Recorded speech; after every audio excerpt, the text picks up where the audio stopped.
দর্শক, মোটামুটি হেরে যাওয়ার পথেই বাংলাদেশ দল। আর মাত্র 40 রান দরকার জিম্বাবুয়ের। যদি আজকে রেনে বৃষ্টিতে ঢিলে না হইতো ম্যাচটি, তাহলে হয়তো আজকেই শেষ হয়ে যেত ম্যাচটি।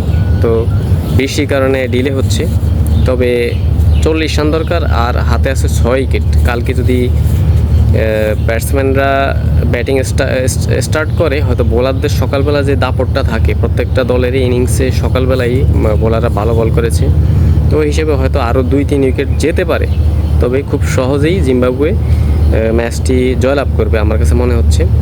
বাংলাদেশ প্রথম ইনিংসে ব্যাট করে 191 রান করে, এখানে যদি বাংলাদেশ 250 রান করতে পারতো, আর দ্বিতীয় ইনিংসে যে বিপর্যয়টা তৈরি করে আমরা গতকালে ভিডিও করেছিলাম, সেখানে যদি বাংলাদেশ 250 রান বা 273 রান করতো, আরও 1 রান বেশি থাকতো, তাহলে ম্যাচটি জিম্বাবুয়ে আসলে জিততে পারতো না। তবে জিম্বাবুয়ে 273 রান করে প্রথম ইনিংসে, সেখানে তারা অনেক দূর এগিয়ে আছে এবং আজকে 4 উইকেট হারিয়ে তারা 133 রান। তার মানে আসলে খুব সহজলভ্য হবে ম্যাচটি জয়লাভ করার জন্য। তো বাংলাদেশের আসলে এই সময় জিম্বাবুয়ের সাথে টেস্ট হারা নিজের ঘরের মাটিতে, এটা আসলে আমার কাছে খুব সহজ মনে হয় না বিষয়টা। বাংলাদেশ টিমের যে বিতর্গত যে বাজে পরিস্থিতি, সেটা আসলে এই জিম্বাবুয়ে টিম দিয়ে ক্লিয়ার হয়েছে। এটা আসলে বাংলাদেশ টিমকে যে আরও হার্ড অ্যান্ড সোল করতে হবে, সময় দিতে হবে ক্রিকেটকে, যারা বর্তমানে দলে আছে তাদেরকে আরও গ্রো করতে হবে। টেস্ট ক্রিকেটের মতোই খেলতে হবে, তাহলে হয়তো একটা ধারাবাহিকতা ফিরতে পারবে। কারণ যদি আমাদের সিনিয়র লেভেলের ক্রিকেটাররা দলে নেই, তারা অবসরে চলে গেছে, এখন তাদের যে এই গ্যাপিংগুলো আমি আগে অনেকবার ভিডিও করেছিলাম। তো এই গ্যাপিংগুলো তৈরি করার জন্য সিনিয়র জুনিয়র মেনটেন করে নির্বাচন করা উচিত, দল নির্বাচন করা উচিত। সেটা আসলে হয়নি।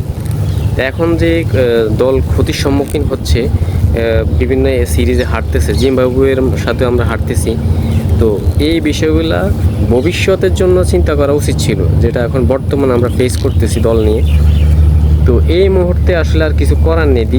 দ্বিতীয় ম্যাচে কি হবে না হবে এটা আমরা এখন পর্যন্ত বলতে পারি না, কারণ জিম্বাবুয়ে খুবই অভিজ্ঞ টিম বর্তমান সময়ে। কারণ যারা বেশি ক্রিকেট খেলে তারা বেশি অভিজ্ঞ হয়। তো জিম্বাবুয়ে আইসিসির বিভিন্ন ইভেন্টে অংশগ্রহণ করার জন্য, বিভিন্ন সিরিজে খেলার জন্য তারা প্রচুর পরিমাণ ক্রিকেট খেলতেছে। ওই অনুযায়ী জিম্বাবুয়ে আস্তে আস্তে এখন সাকসেসের দিকে যাচ্ছে। হয়তো বড় দলের সাথে কতটুকু ভালো করতে পারে, তবে তারা কম্পিটিটিভ ক্রিকেট খেলার মতো একটা দল হিসেবে তারা এখন তৈরি হচ্ছে। একটা সময়, খুব বাজে সময়ে, বাংলাদেশ টিম তার পয়েন্ট টেবিলে এগিয়ে থাকার জন্য আইসিসি বিভিন্ন দলের সাথে সিরিজ হেরে, জিম্বাবুয়ের সহযোগিতা নিয়ে তারা সিরিজ খেলে, তারা আত্মবিশ্বাস তৈরি করার জন্য একটা সময় জিম্বাবুয়ে অনেক সহযোগিতা করেছে।